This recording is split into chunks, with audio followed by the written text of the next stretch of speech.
Hello दोस्तों, स्वागत है आप सभी का हमारे इस YouTube channel horror tales with Aamir पर। आज मैं आपको सुनाने जा रहा हूँ कानपुर के गंगा बैराज की एक ऐसी कहानी जिसको सुनने के बाद आपके रोंगटे खड़े हो जाएंगे। ये कहानी मुझे मेरे एक सब्सक्राइबर शुएब ने भेजी है, जो कि कानपुर के ही ग्वालटोली में रहते हैं। तो तैयार हो जाइए शुएब के इस भयानक अनुभव को सुनने के लिए। अगर आप इस चैनल पर नए हैं और इस चैनल को आपने सब्सक्राइब नहीं किया है तो जल्दी से इस चैनल को सब्सक्राइब कर दीजिए, और अगर वीडियो आपको पसंद आए तो वीडियो को लाइक ज़रूर कर दीजिएगा और एक अच्छा सा कमेंट ज़रूर कीजिएगा। तो चलिए कहानी अब शुरू करते हैं। कानपुर का गंगा बैराज दिन के वक्त एक सुहाना पिकनिक स्पॉट लगता है, लेकिन रात होते ही उस जगह की तस्वीर जैसे बिल्कुल बदल जाती है। ये कहानी मेरे सब्सक्राइबर शुएब की है, जो कि ग्वालटोली में रहते हैं और गंगा बैराज उनके घर से कोई बहुत ज़्यादा दूर भी नहीं। शुएब एक रात अपने दो दोस्तों के साथ बैठे हुए थे, जिसमें उनके एक दोस्त जिनका नाम है आसिफ और एक दोस्त जिनका नाम है रेहान। ये तीनों ही एक साथ हमेशा रहा करते थे और बेस्ट फ्रेंड्स थे। तो इन्होंने एक रात ये डिसाइड किया कि चलो गंगा बैराज होके आते हैं, क्योंकि वहाँ की मैगी बहुत ज़्यादा फेमस है। तो अचानक से ही इन तीनों दोस्तों का जैसे मन बन गया कि चलो गंगा बैराज चलते हैं और वहाँ पे मैगी खाएंगे। तीनों अपनी बाइक्स उठाते हैं और गंगा बैराज के लिए निकलते हैं। गंगा बैराज पहुंचने के लिए उन्हें कुछ ज़्यादा वक्त नहीं लगता, क्योंकि वो उनके घर से कुछ यही 2.5-3 किलोमीटर ही होता है। तो वो जैसे तैसे जल्दी से जल्दी उस जगह पर पहुंच जाते हैं। वक्त हो रहा होता है रात के 9:30 बजे का, और उस एरिया में इस वक्त तक धीरे धीरे सन्नाटा होना स्टार्ट हो जाता है। वो लोग एक मैगी पॉइंट पे जाते हैं और वहाँ पे जाके अपनी मैगी ऑर्डर करते हैं।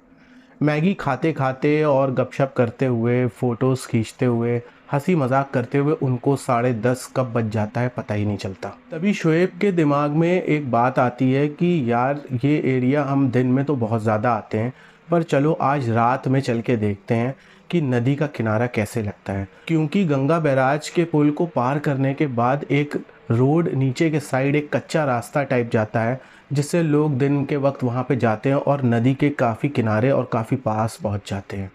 तो उसी जगह को वो लोग रात के वक्त एक्सप्लोर करना चाहते थे। शोएब अपने दोस्तों से बोलते हैं कि चलो चलते हैं हम लोग आगे वहाँ पे और देखते हैं रात का नज़ारा कैसा होता है। तो ये तीनों दोस्त वहाँ जाने के लिए रेडी होते हैं, जिसमें रेहान थोड़ा सा डरता है, पर उसको वो दोनों जैसे तैसे मना लेते हैं और कहते हैं चलो ठीक है। अब ये लोग आगे बढ़ते हैं। गंगा बैराज का पुल पार करने के बाद एक छोटी सी पुलिस चौकी भी पड़ती है। पुलिस वाला इनको रोकता है और वहाँ पे इनसे पूछता भी है कि इतनी रात को तुम लोग आगे किस तरफ जा रहे हो। तो ये बहाना कर देते हैं कि आगे रोड पे जाके हमें हाईवे निकलना है, क्योंकि उधर से हाईवे भी आगे जाके लगता है। तो उस पुलिस चौकी को ये लोग पार करके आगे निकल जाते हैं। आगे निकलने के करीब 500-600 मीटर के बाद वो रोड नीचे की तरफ जाती है। अब उस रोड से ये धीरे धीरे नीचे उतरने लगते हैं। कच्चा रोड होता है और बहुत ज़्यादा सन्नाटा होता है, क्योंकि वो कोई रिहायशी इलाका नहीं होता। वो बस समझ लीजिए जंगल एक तरीके से, जो गंगा के बगल में हो, जहाँ पे लोग नहीं रहते, बस खेती बाड़ी और थोड़ा बहुत जंगल का एरिया। तो इस जगह पे ये लोग उतरने लगते हैं धीरे धीरे करके, और वो कच्ची रोड काफ़ी ज़्यादा ढलान पे बनी होती है, जिसकी वजह से धीरे धीरे अपनी बाइक्स को नीचे उतारते हैं। बाइक्स को एक किनारे खड़ी करने के बाद ये लोग नदी की तरफ बढ़ने लगते हैं। और वो जो उस वक्त वहाँ का माहौल था, वो नदी का एरिया देखने में तो बहुत ज़्यादा खूबसूरत लग रहा था, लेकिन साथ ही साथ एक बहुत ही ज़्यादा डरावना एहसास भी था जो उन लोगों को हो रहा था। इस पर रेहान ने फिर से बोला कि यार शुएब, आसिफ यार, ये मुझे ठीक नहीं लग रहा है, हमें वापस हो लेना चाहिए, आगे नहीं जाना चाहिए। जिस पर शुएब और आसिफ ने कहा, अरे यार रेहान, तू हर बात पे डरता ही डरता है, जब देखो तब तुझे सिर्फ डर लगता है। यार चल, अब इतना पास हम लोग आ चुके हैं तो थोड़ा सा गंगा के पास भी चलते हैं, थोड़ा पैरों को पानी में भिगो लेते हैं। तो ये सारी मस्ती उन लोग के माइंड में चल रही होती है और धीरे धीरे चल के वो गंगा के किनारे तक पहुंच जाते हैं। वहाँ नदी की जो लहरें थीं वो धीरे धीरे किनारे को छू रही थी, जिसमें पैर डालकर वो कुछ देर वहाँ पे बैठते हैं और गपशप लड़ाते हैं। तभी रेहान को फील होता है जैसे कोई उनके पीछे से फुसफुसा रहा हो। और वो पलट के देखता है, पर वहाँ पे कोई भी नहीं होता।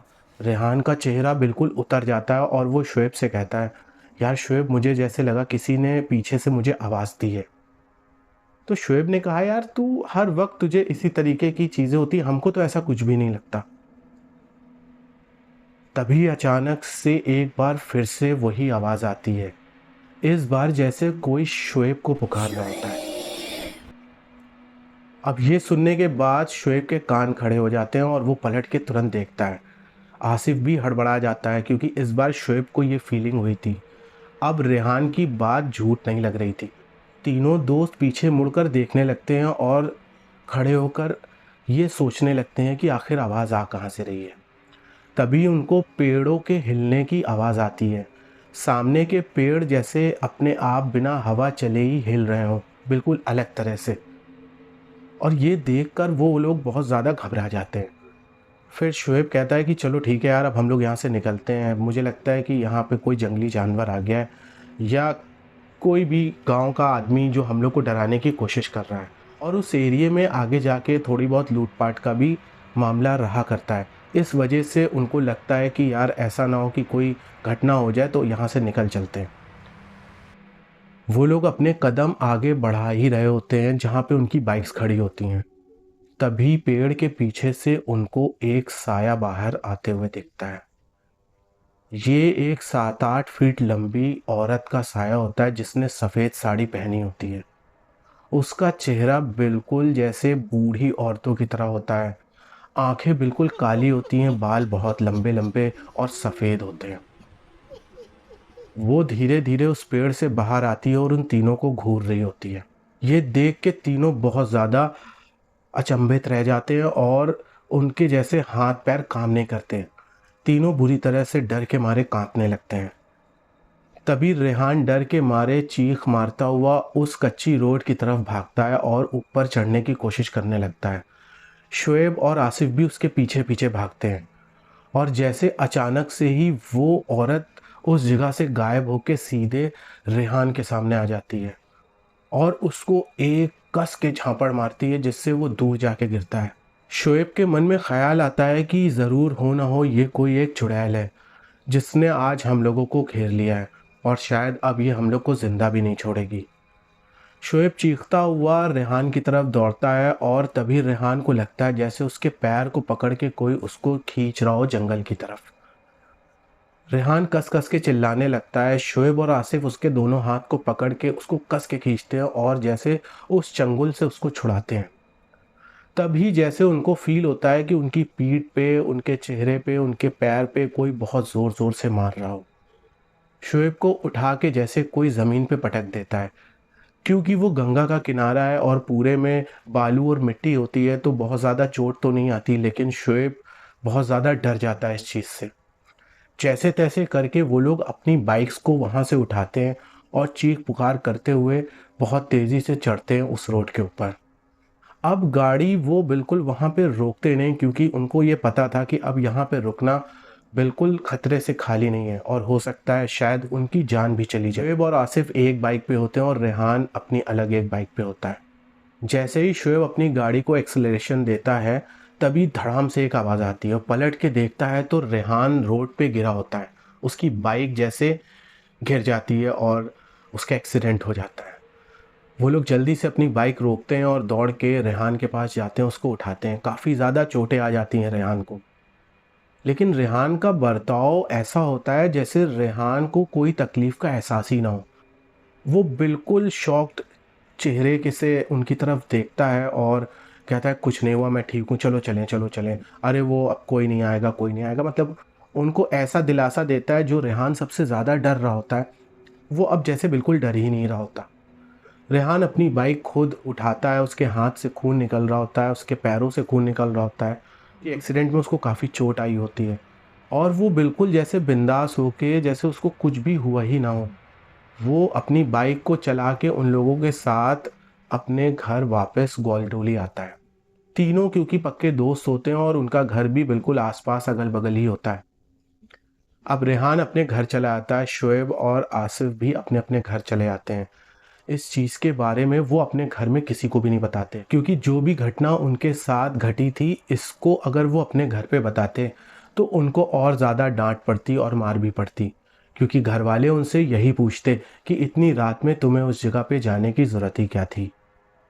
ये सारी चीज़ें होने के बाद उस रात इन तीनों को ही नींद नहीं आती, बहुत ज़्यादा परेशान रहते हैं और रेहान का तो बर्ताव जैसे अपने घर में बिल्कुल बदल सा जाता है।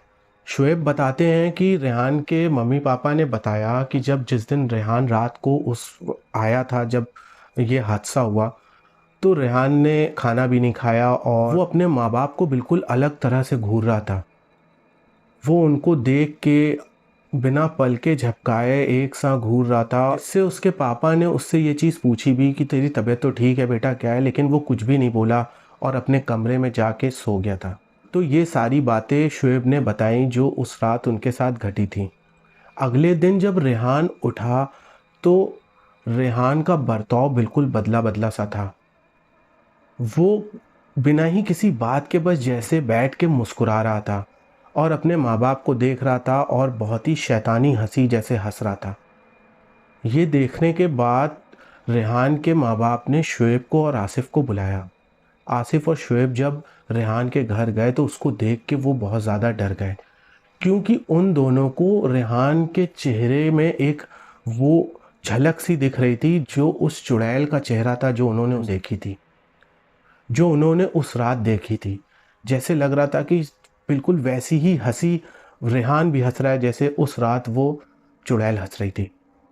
ये देखने के बाद शुएब बहुत ज़्यादा डर जाता है और फिर रेहान की अम्मी को अलग ले जाकर सारी बात बता देता है। ये सारी बातें सुनने के बाद रेहान की अम्मी बहुत ज़्यादा डर जाती हैं और उसके पापा को ये सारी बातें बताती हैं।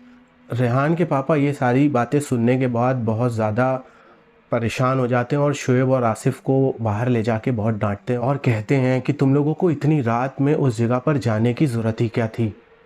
शुएब और आसिफ अंकल से माफ़ी मांगते हैं और कहते हैं कि अंकल, हमको नहीं पता था कि ये सारी चीज़ें हो जाएंगी, हम तो सिर्फ वहाँ पर मैगी खाने गए थे। रेहान के पापा को अब समझ नहीं आ रहा होता है कि अब क्या किया जाए, तो वो पास के ही एक मस्जिद से एक मौलवी साहब को बुला के लाते हैं। मौलवी साहब जब जाके रेहान को देखते हैं तो वो रेहान के पापा को बताते हैं कि रेहान किसी बुरी शय के कब्ज़े में है। ये सुन के शुएब और आसिफ बहुत ज़्यादा डर जाते हैं और रेहान के पापा उन मौलवी साहब से कहते हैं कि कैसे भी करके हमें इस तकलीफ़ से, इस परेशानी से छुटकारा दिलवाइए।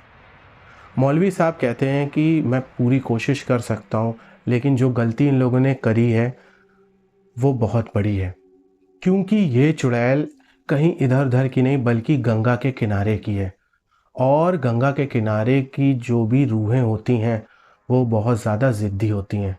वो ऐसे तो कभी किसी पे जल्दी नहीं आती, लेकिन जब किसी पे आ जाती हैं आसानी से जल्दी किसी के ऊपर से जाती नहीं।